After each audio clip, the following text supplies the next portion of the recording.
Now we turn our attention to the morning trade, and we look at eBay, which hit a recent high, has pulled back just off that $79 mark, but it's been a great performer.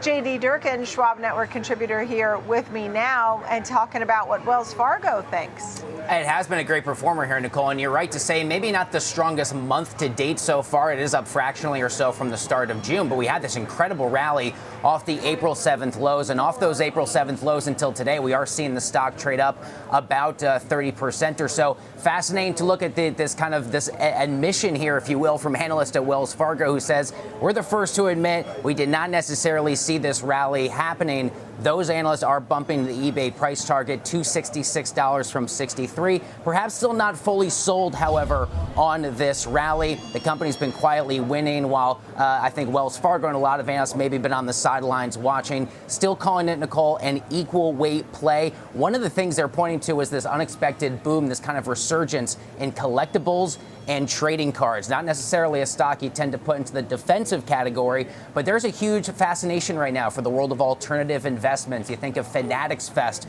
we just had here in New York City recently. The world of collectibles and trading cards really plays I think very centrally into eBay's overall popularity. The stock trading up at about the 60 or 73, 74 level or so, up 19% year to date, and still that 1 year average price target for the stock still down to about 68. But I think overall this is a stock whose performance so far has really caught a lot of analysts on Wall Street off guard, Nicole. It's interesting how they use that phrase defensive play. I mean, do you think that's really the right phrase for right now? I mean, it may be. I mean, it's not, again, it's not the sort of company you tend to put into that category where you talk about defensive or so-called recession-proof names. It's usually utilities, your consumer staples, maybe a name like Walmart. I don't know that eBay necessarily immediately comes to mind, but I think analysts from Wells Fargo, I'm sure other places on the street as well, more than a little bit surprised to see how resilient this particular name has been, especially on that backdrop of consumer uncertainty. Yeah, I mean, just like a lot less exposure to China, as you said, than some of the others. And the big picture is people are still shopping online, like Amazon, and during the holidays, we always hear about the stores that have the sort of omniverse of how to get your stuff, whether it's e-commerce or curbside pickup. These are the things that people want now. And Amazon Prime Day, separate company, bit of a different conversation, but just expanded now to 4 days. And you compare an eBay to, it's going to be 4 days. It starts July 8th to the 11th that's now, I believe. That's very funny. It'll be a record, I'm sure. And I'm sure it will, absolutely will be. And you wonder if that's a kind of rising tide that lifts all boats in the space, but still fascinating to see eBay in one category. Etsy so far has not had the year-to-date performance of an eBay, so it's a really fascinating company right now and a bit of an outlier given a lot of those other macroeconomic trends we talk so much about. I've also had guests on, and they can't seem to come up with a true back-to-school or holiday forecast just yet. They're very guarded on that. Yeah, I think especially given the uncertainty of when those tariffs, if they really do work their way into pricing pressures, is that Q3 for back-to-school or holiday shopping? I don't know. You ask 10 people, I feel like you get 20 different responses among analysts on Wall Street. Also, they talked about people shopping for longer, like front-loading almost, starting the shopping now to make sure they get the best price, concerns about tariffs. I mean, we've seen that on the imports, right? We've seen it at the ports, loading up on the early side of things, and we don't even know what the tariffs may be.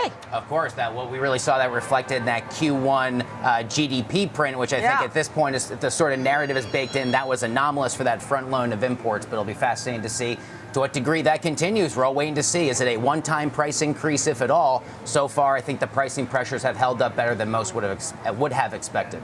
All right. Well, JD Durkin, it is always great to see you, and thank you. Looking at eBay, which year to date is up almost 20% and 1 year 38%. So it has been a good performer. Thank you for that. And then now we turn our attention over to Mike Shorr, Director of Trading Education, Prosper Trading Academy, to give us an example trade here today. Your thoughts? Yeah. So I like eBay, and with us making new highs, we're still bullish, obviously, but it's hard to go and reach for these things that are making newer and newer highs. So I'm looking for value plays and plays that might actually, as the last spot highlighted, may actually act more like a defensive stock if we do get a pullback. But so we got that pullback down from about those highs at 80, but everything that's indicating bullishness is still holding up. And now I'm actually seeing a reversal trend. And so, but I want to make sure that trend is in there. So I want to get above 75.14. And then if we do get above 75.14, I'm going to look at the August 77.5, 82.5 call spread. You should be able to buy that for about $1.25, somewhere in that neighborhood if we get up there. So $1.25, that means that's our max risk. It is $5 wide, so we can make $3.75, and that would be a risk reward ratio of 3 to 1. Understood. And it's at 73.94 today. Yes. What are your thoughts on the? Yeah. What are your thoughts on the market action today? And do you see a trend?